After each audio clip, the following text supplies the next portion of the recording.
So it's my cleaning lady at the office has been paying 15.3% on Social Security taxes at the same time that an appreciable number of people making hundreds of millions of dollars a year are paying less than 10%. When my income was anywhere from 25 to 65 or so million, I came in with the lowest tax rate in our office, and we had maybe 15 to 22 or so people in the office. Everybody in the office was surprised. They were all in the 30s, and I was this area of 17%. Benjamin Franklin famously said, "In this world, nothing can be said to be certain except death and taxes." And yet, the wealthiest people in the world become even richer by avoiding taxes as much as possible. But they aren't the only ones who can use clever tax loopholes to build wealth. And I'll show you how. In this video, I'll explain how avoiding taxes can make you richer, beyond the obvious reason. According to ProPublica, investment tycoon Warren Buffett saw his wealth grow by over $24 billion from 2014 to 2018, but paid just $23.7 million in taxes. That's a tax rate of about 0.1%. How did he do it? He reported just $125 million in income over those 4 years. And he wasn't lying or scamming the system. His income report was 100% legal. Like other billionaires, most of Buffett's wealth is in shares of the companies he's founded. The value of those shares is called unrealized gains, and doesn't count as income because it hasn't actually been turned into spendable money yet. And while most of us don't have billions of dollars in Berkshire Hathaway stock, or any other kind of stock for that matter, we can enjoy some of the same tax-free benefits as Warren Buffett by taking advantage of tax-deferred investing. Tax deferral means you can delay paying taxes on the money you put into an investment or retirement account. You also don't have to pay taxes on any money your investments make until you take the money out. When you withdraw the funds, you'll have to pay taxes based on your regular income at that time. And if you wait to do that until you're retired, that income will be way less. Chances are you'll already have a tax-deferred account or two. 401k plans, individual retirement accounts, and health savings accounts are tax-deferred investments. Contributions to these accounts aren't subject to income taxes. Depending on the type of account, your contributions are withheld from your paycheck before taxes.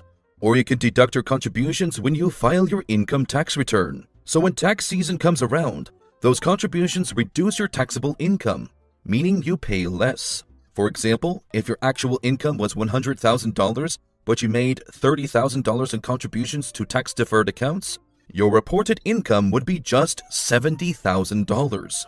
In the US, that move would bump you down a tax bracket, saving you thousands of dollars in taxes. So what tax-deferred investment accounts can you use? Here's a list.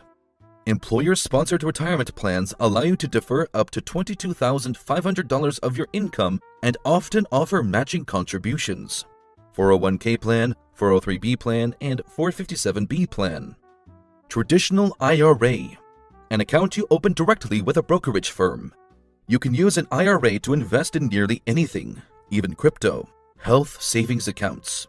HSAs are designed to help you pay for medical expenses if you have a high-deductible health plan. But you don't have to use that for medical costs. Invest, let it sit, and at age 65, you can use it for any purpose without paying a penalty. Tax-deferred annuity. While you can't deduct your contributions like you would with a 401k or IRA, you won't pay taxes until you withdraw the money later on. Permanent life insurance. You can borrow against your insurance's cash value later in life, use it to pay your premiums, or withdraw it entirely, all while paying no tax until you take it out. Aside from reducing your taxable income, tax-deferred investment accounts can also make you a lot of money. Let's look at an example. Larry and Gary both invest $100,000 into accounts with an annual return rate of 8%. Larry's investment account is taxable, while Gary's is tax-deferred. Each year, Larry has to withdraw some money to pay taxes on his gains, while Gary is able to leave the money in the account untouched. After 20 years, Gary's investment will have grown by about $160,000 more than Larry's, all because he chose a tax-deferred account. Okay, now that you've seen how tax-deferred investing can have a massive impact on anyone's wealth, let's kick this up a notch and look at what happens when you use another trick from the billionaire playbook: borrowing against your own assets. When the ultra-wealthy want to fund a new business idea, they don't fork over cash. Instead, they borrow against their assets to reinvest in other assets that return more than the cost of borrowing. and you can pull it off too. Let's say you want to start a rental property business. To purchase your rental properties, you could pinch pennies and live on ramen to save up, not putting any money into other investments until you have enough for a down payment on a property. Or you could leverage the equity in your home to borrow the money you need to get your business rolling right away, while continuing to invest in your other assets and begin earning rental income sooner. If you do this repeatedly, you could quickly grow a portfolio of rental properties without ever impacting your cash flow. You can also borrow against the value of your investment portfolio to access a securities-based line of credit or a margin loan. So if you need access to cash but don't want to sell other assets, which would result in paying gains taxes, you can use the line of credit to get quick access to the cash you need.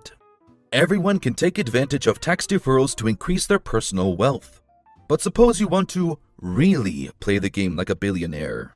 In that case, you should build a business that reinvests its profits to scale at an incredible pace while avoiding paying taxes. Here's how. Instead of paying yourself a nice fat salary, reinvest all of your net profits into activities or expenses that can help increase the value of your business. Most reinvested income generally isn't taxable. So not only will you be pouring your money into things that will make your business explode, you'll save cash by not paying taxes. Guess what you can do with that cash? That's right, invest it in your business or a tax-deferred account. You should also take advantage of every tax deduction you can, which can significantly reduce your taxable business income. Here are just a few things that can be deducted from your income: inventory, business property rent, startup costs, utilities, company vehicles, insurance, office supplies, advertising and marketing, and interest on small business loans. Your business taxable income will be down to zero in no time, and you can funnel all of those savings into scaling your business to create long-lasting wealth. Let's say Frank starts a business, and once he begins making a profit, he takes a nice big salary and starts living the lifestyle he's been dreaming of. He only invests enough to keep the business running smoothly and pays taxes on his income. Abdul, on the other hand, doesn't pocket his profits. Instead, he invests them all into his business and avoids paying income tax. As a result, his business grows significantly faster, allowing him to take advantage of more tax credits, deductions, and net operating losses. Plus, since he's not taking a salary, his personal income is less. After 10 years, which entrepreneur do you think has saved the most on taxes and generated the most wealth? Yeah, me too. We can hate the billionaires for not paying their fair share of taxes, or we can use the same strategies they use to build our own wealth by investing in tax-deferred accounts, borrowing against our assets to create more income streams, and supercharging business growth by reinvesting all of our profits. Who knows? Maybe we'll outrun Warren Buffett in the race toward a 0% tax rate. But if we're being realistic, even profiting $60,000 per year would require a ton of time, effort, and risk with a traditional business model. You need physical storage space, inventory, staff, and likely a six-figure bank loan just to get off the ground. If you want a supercharged business that has insanely high profit margins, you need to go online. To learn about my favorite online business, click the link in the pinned comment.